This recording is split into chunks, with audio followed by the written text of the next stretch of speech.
Saudara, pelatih Sinteyong telah memiliki gambaran siapa saja yang akan menghuni skuad Garuda di Piala AFF 2024. Kita akan bahas bersama manajer Timnas Sumarji yang nanti akan bergabung kemudian.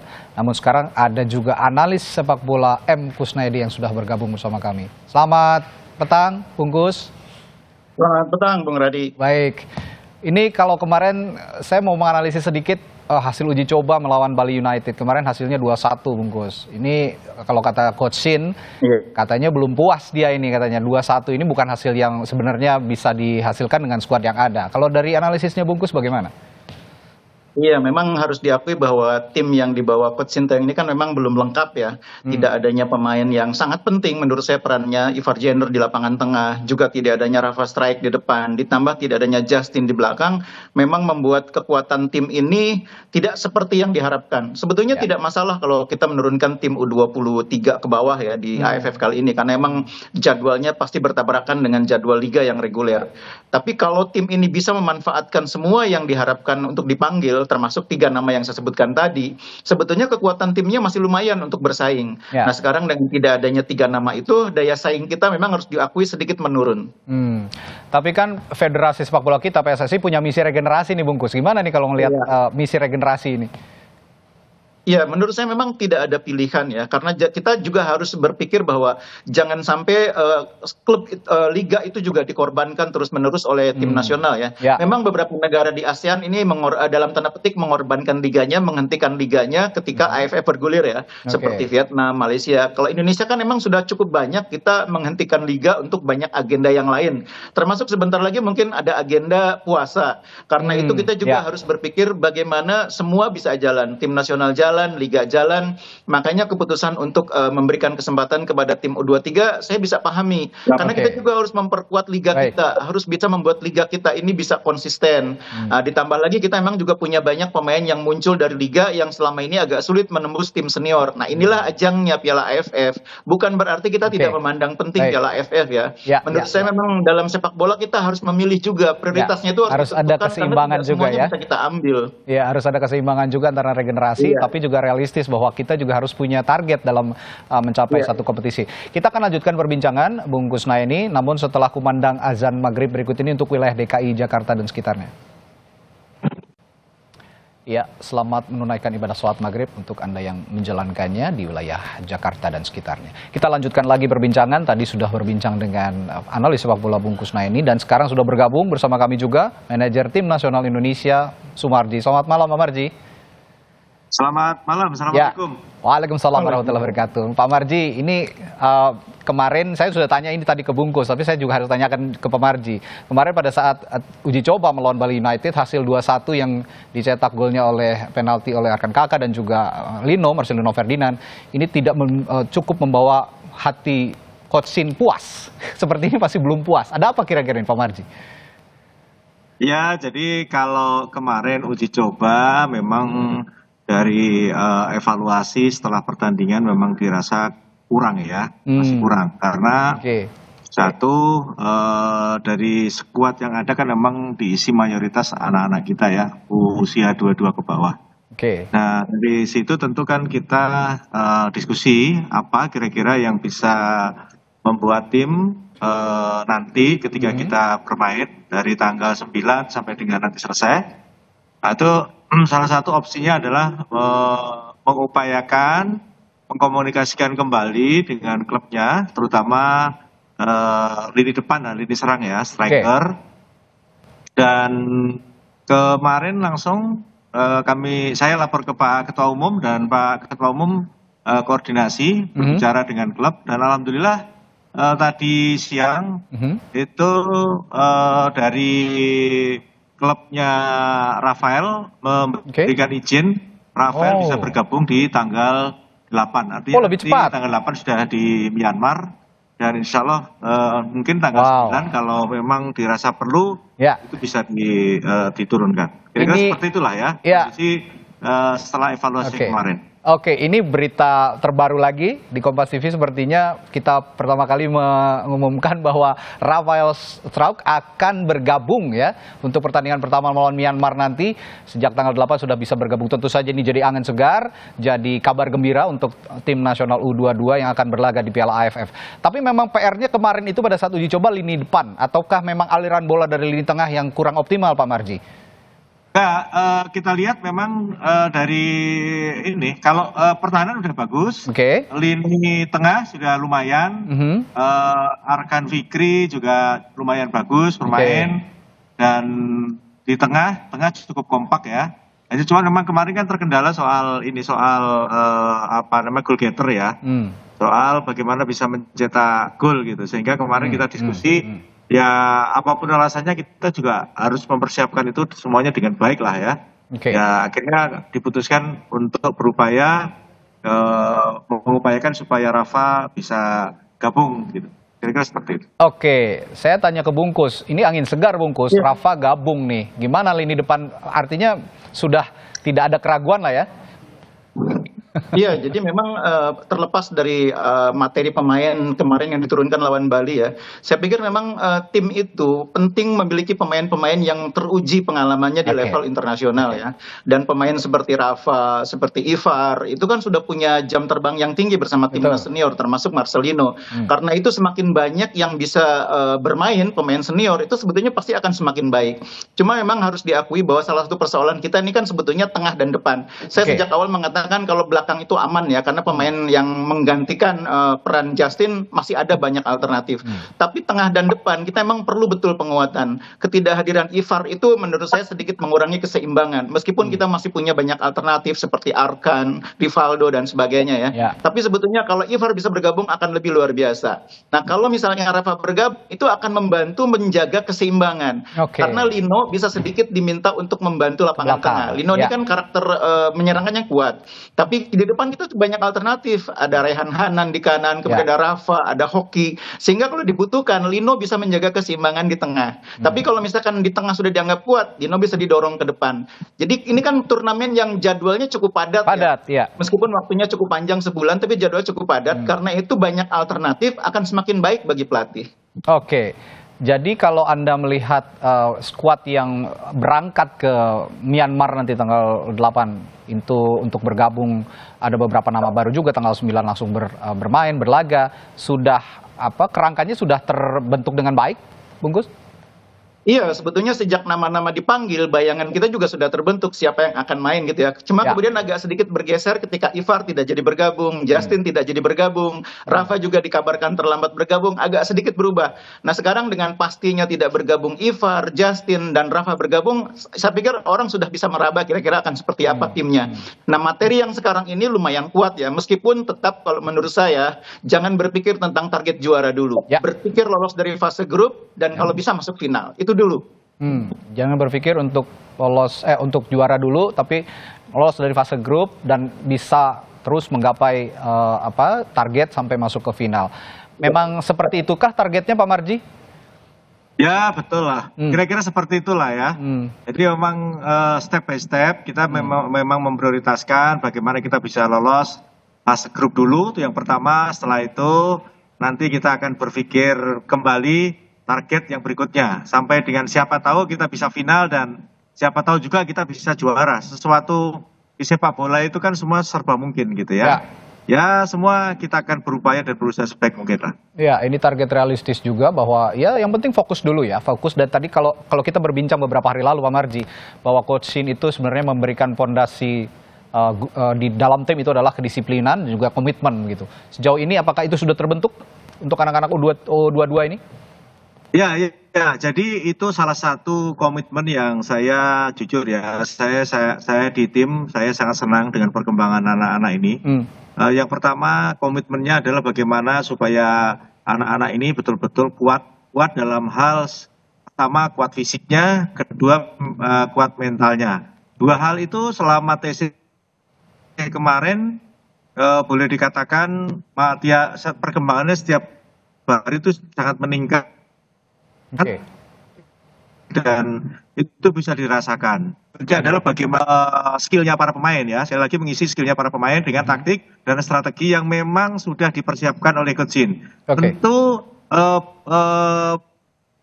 bermain dengan contoh misalkan Myanmar, terus nanti dengan Laos, selanjutnya dengan Vietnam, tentu berbeda-beda caranya. Ya. Itulah yang saat sekarang ini dipersiapkan dengan baik oleh tim kepelatihan, tim analis semuanya sudah bekerja, dan sekarang ini fokusnya adalah bagaimana mengisi skillnya para pemain dengan strategi yang memang akan dipersiapkan khusus untuk fokus pertama kita melawan Myanmar. Kira-kira seperti itu. Oke, Pak Marji, tadi juga saya sempat bahas dengan Bungkus soal regenerasi, bahwa ada 4 pemain yang pada saat training camp ini mengalami cedera dan akhirnya tidak bisa ikut dalam skuad timnas di Myanmar nanti untuk melakoni laga awal di Piala AFF. Tapi ini juga perlu ada regenerasi begitu ya dengan pemain-pemain tidak hanya yang dari diaspora ataupun abroad gitu, tapi pemain-pemain yang berlaga di liga lokal. Nah, bagaimana menjaga keseimbangan bahwa federasi sendiri PSSI punya misi untuk regenerasi, tapi juga memiliki target yang juga bisa tercapai. Kira-kira bagaimana menyeimbangkan itu? Ya, itu adalah PR kita semuanya.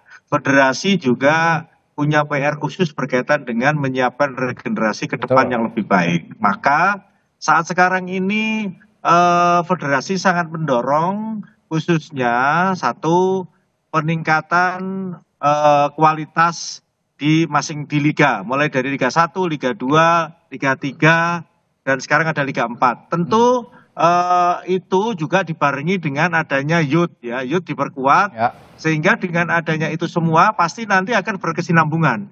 Ditambah juga yang harus kita ingat bahwa turnamen-turnamen memang harusnya dijadikan salah satu opsi terbaik untuk diperbanyak. Saya melihat contoh seperti di Sumatera Utara. Di Sumatera Utara itu turnamennya cukup banyak, Asprofnya cukup aktif, sehingga dengan adanya itu mendorong anak-anak kita itu betul-betul dia mau menyalurkan hobinya dan ada keinginan untuk mencari pekerjaan dari sepak bola. Jadi sebenarnya hal-hal itulah yang harus didorong ya. Saya juga artinya berkaitan dengan hal yang youth ini berharap sih semua Asprof bisa menjalankan sesuai dengan apa yang diinginkan gitu ya. Semua sebenarnya sudah ada ya realnya. Sekali lagi hal-hal seperti ini bukan hanya Sumatera Utara saja, tetapi di Asprop lain juga sudah mulai menjalankan hal yang sama. Artinya memperbanyak turnamen-turnamen yang ada di negara kita. Itu salah satu opsi yang terbaik. Sehingga akan muncul talenta-talenta baru yang bisa kita panggil, bisa kita seleksi untuk timnas. Baik itu dari usia 16, lantas 17, 19, dan seterusnya lah. Kira-kira seperti itu. Oke, itu untuk kelompok umur yang juga akan dioptimalkan. Kalau Pak Marji bilang youth tadi ya. Nah, Pak Bungkus, tapi kalau melihat, balik lagi bicara regenerasi begitu, scouting yang dilakukan oleh federasi sejak saat ini, baik oleh PSSI, itu sehingga kita bisa juga melihat potensi-potensi pemain yang bermain di liga lokal, tidak hanya yang abroad begitu ya. Bagaimana scouting yang sudah dilakukan sejauh ini oleh federasi?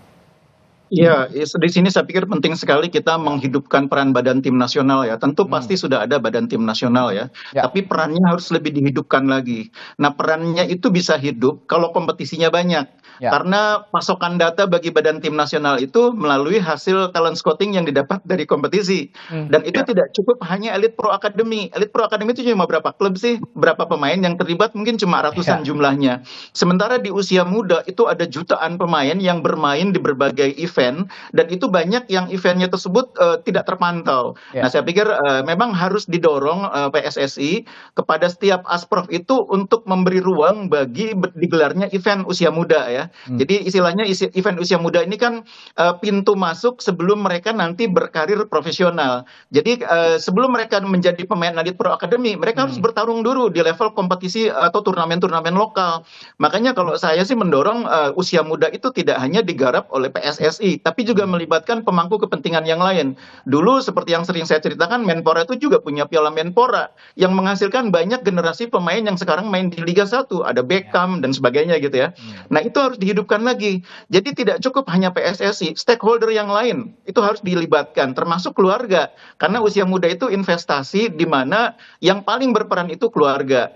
Nah, tapi sekali lagi bukan masalah kompetisinya saja, juga tata kelolanya tentu menjadi sangat penting. Badan tim nasional harus punya bank data yang kuat. Sehingga ketika katakanlah kita mau memanggil tim yang usianya 23 tahun ke bawah, itu tidak perlu hanya menunggu dari hasil kompetisi pemantauan. Tapi BTN sudah bisa menyodorkan kepada pelatih, ini 10 pemain terbaik di usia 23 yang mainnya back kiri, karakternya masing-masing apa. Ini 10 pemain terbaik yang mainnya posisinya back tengah, karakternya apa. Yang satu main kaki kiri, yang satu main kaki kanan, yang satu headingnya bagus. Itu datanya lengkap di BTN. Sehingga pelatih tinggal memilah dari data itu, oh saya mau pemain yang karakternya kaki kanannya kuat, mendampingi misalnya pemain yang sudah ada, Ferrari. Saya mau back tengah yang jangkung, yang duelnya bagus. Nah, tinggal dipilih dari bank data. Saya yakin sih pasti sudah dilakukan ya. Cuma harus lebih intens lagi pendataannya. Karena saya yakin sekali di luar sana masih banyak pemain kita, terutama di kampung-kampung, yang punya potensi tapi mungkin belum terpantau. Ya, dan dalam sepak bola modern, termasuk Coach Shin juga saya memperhatikan bahwa pemain-pemain yang versatile, yang bisa mengisi banyak lini itu diperlukan dalam sepak bola modern. Kira-kira menurut Bungkus dalam ajang AFF ini akan ada bibit-bibit baru yang bisa juga versatile seperti pemain-pemain timnas senior yang berlaga di kualifikasi Piala Dunia? Iya, banyak pemain yang sudah teruji mainnya di Liga 1 ya. Ya, Raihan Hanan, pemain dari Persija, itu kan kemampuannya sudah teruji. Bisa main di wing kanan, bisa jadi back kanan, bisa di gelandang serang. Ada Kakang, pemain yang di Persib sudah mampu menunjukkan diri kalau diberi kepercayaan bisa berduet cukup bagus dengan Kuipers, dengan Gustavo. Dia bisa main sebagai back kanan, bisa main sebagai gelandang bertahan, bisa main sebagai back tengah. Ini pemain-pemain yang sebetulnya potensinya besar, cuma memang selama ini karena Liga 1 itu sangat ketat persaingannya, menit bermainnya pun mereka terbatas. Untung ada regulasi di bawah usia 23 tahun, yaitu yang membuat mereka bisa mendapat kesempatan. Nah, saya pikir inilah ajang AFF ini kesempatan bagi pemain-pemain tersebut untuk menunjukkan bakatnya. Bahwa di Indonesia tidak hanya ada Marcelino, tapi mungkin ada banyak Marcelino lainnya yang selama ini belum terlihat. Itu dia, pemain-pemain versatile seperti Marcelino Ferdinand ini diharapkan juga muncul nanti di Piala AFF supaya misi regenerasi tadi, dan bukan tidak mungkin bahkan nanti kalau Indonesia melakoni kualifikasi Piala Dunia selanjutnya akan ada pemain baru yang juga versatile yang diambil dari Piala AFF. Nah, kalau begitu Pak Marji, AFF ini kan jadi pondasi untuk juga ke turnamen selanjutnya di SEA Games gitu. Bahkan bukan tidak mungkin juga nanti kalau memang ada yang bagus bisa di scouting juga untuk kualifikasi Piala Dunia. Sejauh ini apakah pondasi itu sudah terbentuk untuk next level untuk SEA Games misalnya? Iya, betul. Jadi memang salah satu sebenarnya target utamanya kita adalah menyiapkan regenerasi.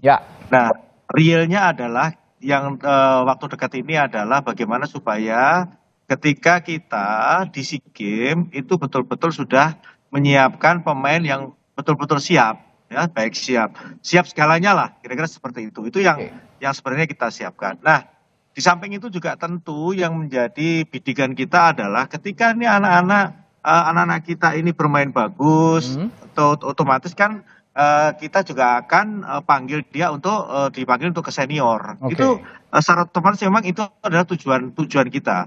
Sehingga dengan adanya mempersiapkan anak-anak kita di usia 22 ke bawah ini untuk AFF ini ya salah satu hal yang memang tujuannya supaya apa yang kita inginkan selama ini berkaitan dengan regenerasi itu betul-betul ada dan terbukti gitu loh. Kira-kira seperti itu. Oke, Pak Marji, besok kabarnya akan berangkat ya timnas ya dari Jakarta menuju ke Myanmar, dan sudah ditetapkan 23 pemain yang akan berangkat, dan nama-namanya kapan kira-kira akan di-announce oleh Coach Shin?